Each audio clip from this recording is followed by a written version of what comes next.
Hi, I'm Samuel. I'm with Team Founder Arms, and today we're going to talk about my NRL Hunter loadout.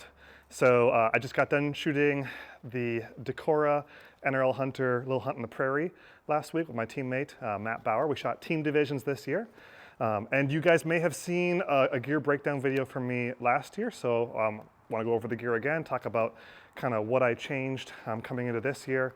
And then we'll do another video later where we talk about workflows and kind of how we approach a specific stage. First we have my rifle. This is a Tikka CTR that I have dropped into a KRG Bravo chassis with an enclosed Arca forend. It's really similar in a lot of ways to the Tikka you guys saw me set up earlier. It's just a lot lighter. So this one comes in this layout at 12.9 pounds. So it's light. It's got a little bit more lift to it when you shoot, but it still balances pretty good. Where you want to see these guns balance is kind of right here, and it balances just a little bit back of that, about there-ish.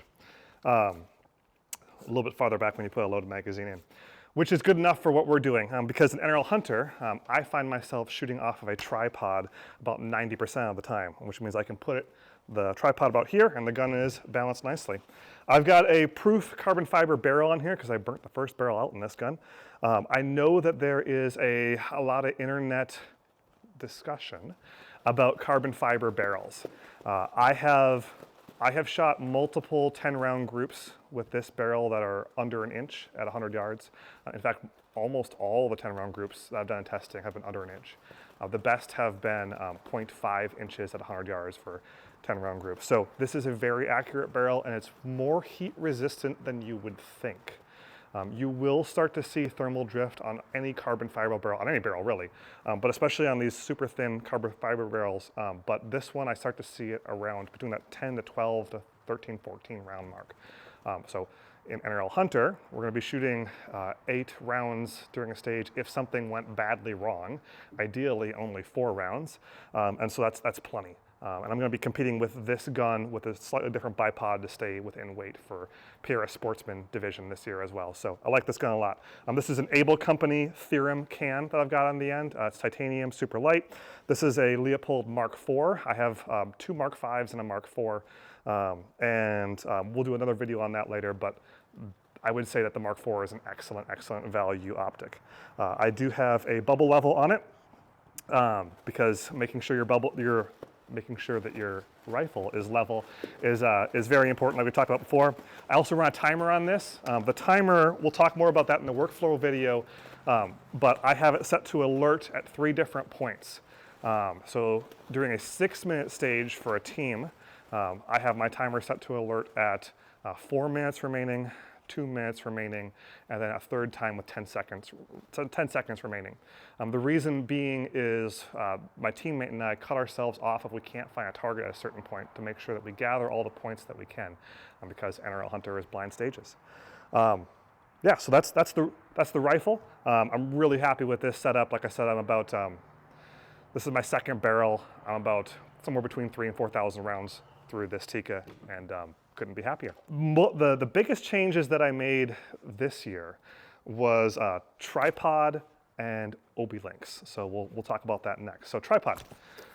You'll notice that when I pull the tripod off of my backpack, it just comes right off, and that is an OBi link. So this is a little round link here that clips into this receiver on my backpack and allows me just to pull it up and off. It doesn't come off when I'm running or walking in between stages, but it comes off right when I want it. It's really important for NRL Hunter because we have to have all of our gear stowed on our bag. The only gear we can have in our hand is our rifle.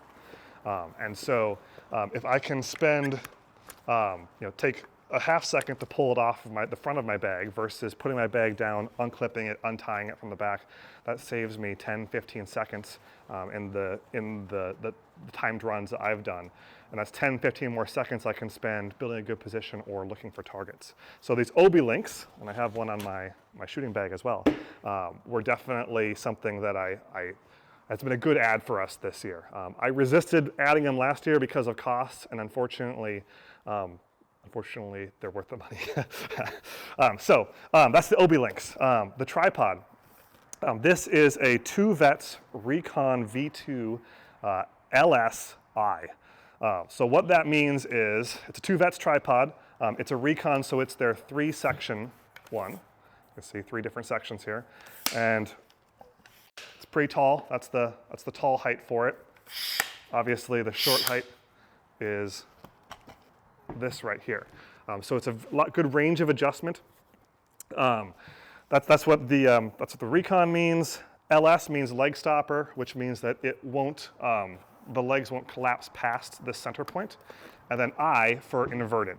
So tripods, you can have the adjustment knobs either on the bottom, which is the traditional way of doing it, or up here on the top. A tripod that has them up here on the top is called an inverted tripod. So that's what the I stands for on inverted. I like having inverted tripods for Hunter and PRS because it's a little bit faster to deploy. You do give up some things, but honestly, it's more of a personal preference thing. So I like the inverted ones. This tripod is incredibly stable, which I like. It's very light, which I like. And it has a good adjustment range. So like I showed you, very tall. It's perfect when I set it up like this, just for quickly kneeling behind and setting up my bag, and then getting out my binos and glassing for my teammate before it's my turn to shoot. The other thing I like about it is when you kick the legs up to this second position,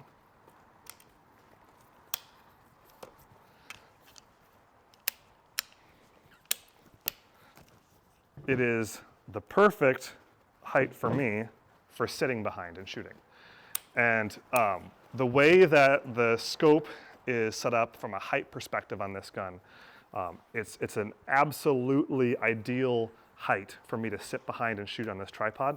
So most of the stages that I shot with my buddy in Iowa, I shot seated whenever possible. I'd say probably 80% of the time I shot seated. And in the practice that I did, seated on this tripod with this Anvil 30 ball head, for me the groups were as tight as prone. But with seated, you get a little bit more speed getting into and out of the position, and you can get up over obstacles a little better. So for NRL Hunter, a really good tripod's important. There's a lot of good tripods out there. I've run the Vortex one, that's really good. There's a lot of other good ones out there too. I really like this Recon V2 by 2Vets. But yeah, whatever tripod you bring with, make sure that you're comfortable shooting off of it, because in NRL Hunter, very rarely will you be allowed to take a prone shot just because of the way the terrain presents. Yeah, we'll probably talk more about tripods at a different point. For bags, I run my mini game changer like we talked about earlier. This one has light fill. I generally prefer light fill just because it's faster to move around and to toss up on top of my my tripod and to carry between stages. I will say in Iowa, there was a stage where the light fill got me into a bit of trouble. So we were shooting on off of a branch that was at kind of a 45-degree angle. And my buddy had my buddy Matt, he had his heavy fill bag up there, and his gun stayed steady as a rock as he was shooting off of it. And then when we reset to have me shoot it, I threw my bag up there instead of just shooting off of his. Big mistake. The light fill on it wanted to roll down the branch. And so it caused some issues for us. So there's application for heavy fill in bags, but then you got to carry around an 8-pound bag in between stages. But that's of course why you guys work out. I'm just soft that way, I guess. No, but so there's pros and cons to each. And there's lots of good bags out there, but you need some sort of shooting bag. After that, I carry the gear that I'm going to need on the stage in my chest rig. And so the biggest thing that I'll be using once I set up before I start shooting is my binos. These are some Sig 10K, these are some Sig 10 Kilo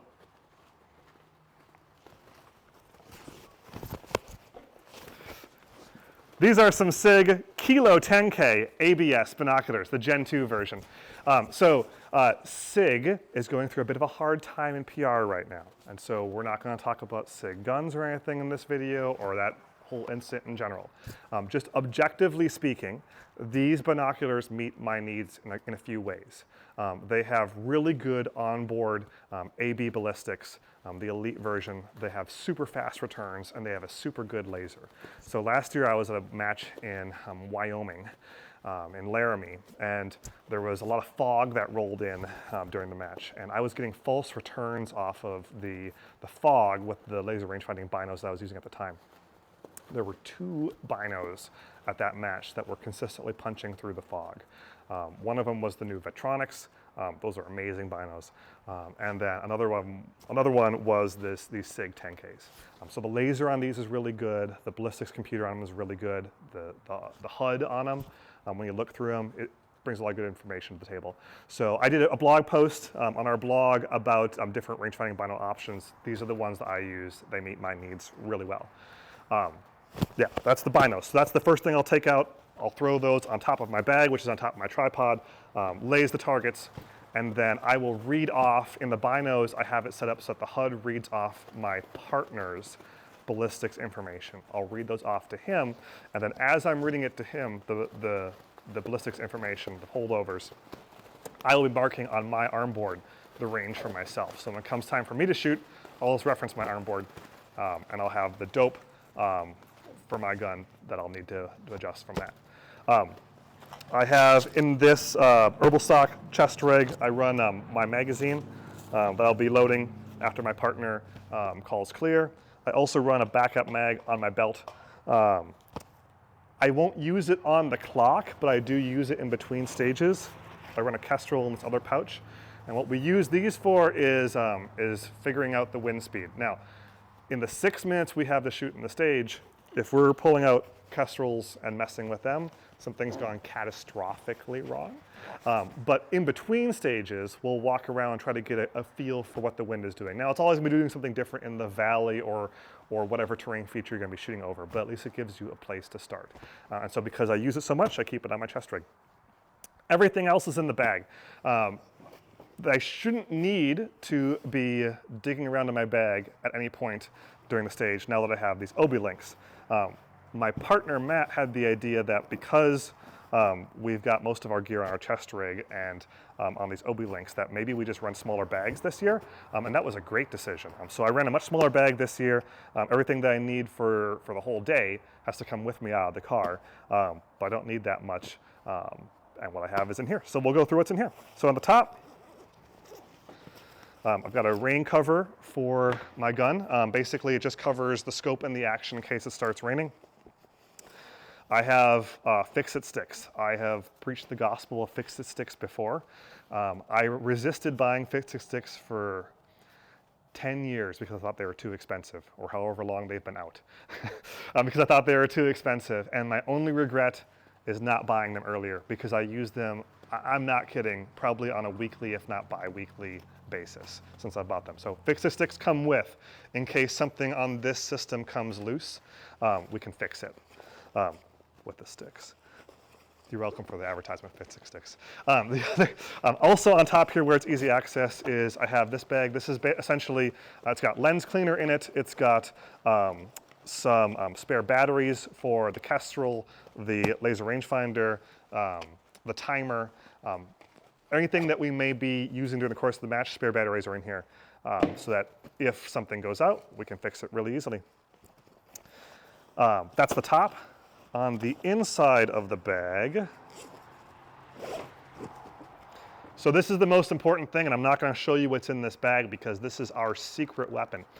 We think, Matt and I think, that what's keeping us from a first place finish is really the mix of what's in here. This is the snack bag, okay? Now everybody's got their own mix of snacks, but this is probably the most important thing that you have. So I can't show this as a team secret, but yeah, definitely keep some snacks on you. I do carry a first aid kit and a trauma kit. Most ROs have those as well. I just subscribe to the belief that you know, your safety and the safety of those around you is ultimately your responsibility first. And so if something were to happen, we are at a match with guns, but people fall down all the time, you know, outside in rugged environments, these are not range environments of these matches. People fall, get hurt, whatever. It's always good to have meds, Advil, bandages on you. I do keep my data book. So this is where I have the round count on my rifle, a lot of good information about the rifle, and then extra range cards and stuff in here. You probably could leave that in the car. I bring it with just because I'm OCD. Keep my extra ammo in here. I keep it in one of these ammo books. So obviously you could just dump all your ammo in a bag or in a box. With precision ammo, that's not always the best idea because the impacts on those rounds, I don't have a round around here to show you, but you can actually change how that bullet is seated in that casing, which changes the pressures, which changes your velocity, which can change where the bullet's gonna be impacting downrange. So because I'm super OCD and I just wanna take that out of the list of things that could go wrong, I keep an ammo book where the rounds are held separately, and that won't happen with. Yeah, and that's pretty much what I got in here. I do a couple of things I use in between stages. I have a notebook in my chest rig, and that's where I keep my round count for how many rounds I've fired during the course of the day. Obviously, I could just count my ammunition at the end of the night at the hotel and be like, I have this much less, so I must have shot this much. But for me, one of the most important things that helped me start to do a little better at NRL Hunter, and again, I'm not an expert by any stretch of the imagination, is by having processes that I stick to, processes that I do before each stage, during each stage, and after each stage. And it's an important part of the clearing my mind from what went good or bad from that stage to be able to log how many rounds I shot. I've just found it's a little ritual that I do. So I log my rounds and then I have my checklists in that notebook. And I will just read through the checklist with my teammate to make sure that we did everything that we need to do. And we'll go over some of those in a later video. The other thing that I have is my arm board.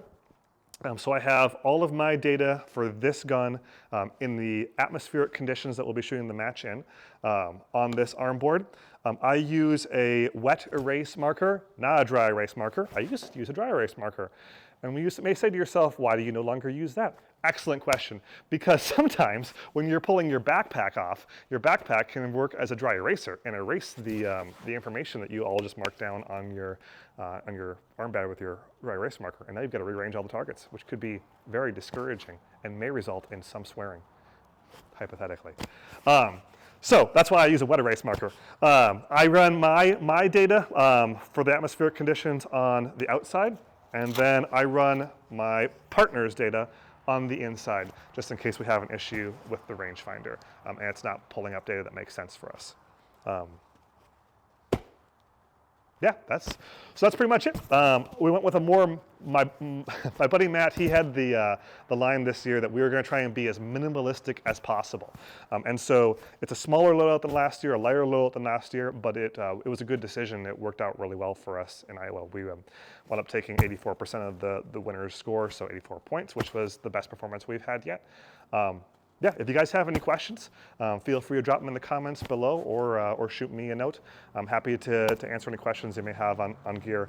There's a lot of good gear out there. This is just one option, what I use. So, I'm Samuel Schmitt with Team Founder Arms. Thanks for watching.